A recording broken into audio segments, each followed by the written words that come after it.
सामान्य भाषामा भन्नुपर्दा भेरिकोज भेन भनेको हाम्रा खुट्टाका बाहिरी तहका नसाहरू जसलाई सिरा भनिन्छ, ती सिराहरू सुनिनु र गुजल्टिनु हो।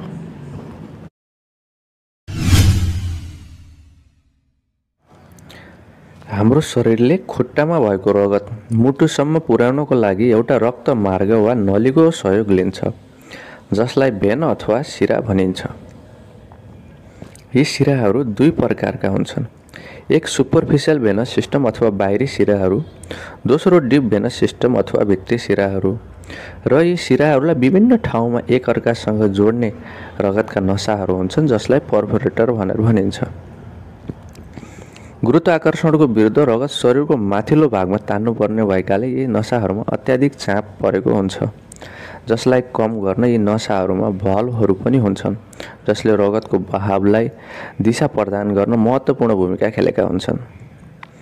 यदि पर्फोरेटरहरूमा खराबी देखा पर्यो वा भल्भहरूले राम्रोसँग काम गरेनन् भने रगतको सञ्चालन एक दिशामा हुन पाउँदैन, जसले गर्दा रगत चुहिने वा ब्याकफ्लो हुने गर्छ, जसले गर्दा ती सिराहरूमा चाप बढ्न गई ती सिराहरू सुनिने, लामो हुने र गुजल्टिएर बस्ने हुन्छ, जसलाई नै सामान्य भाषामा भेरिकोज भेन भनेर बुझ्न सकिन्छ।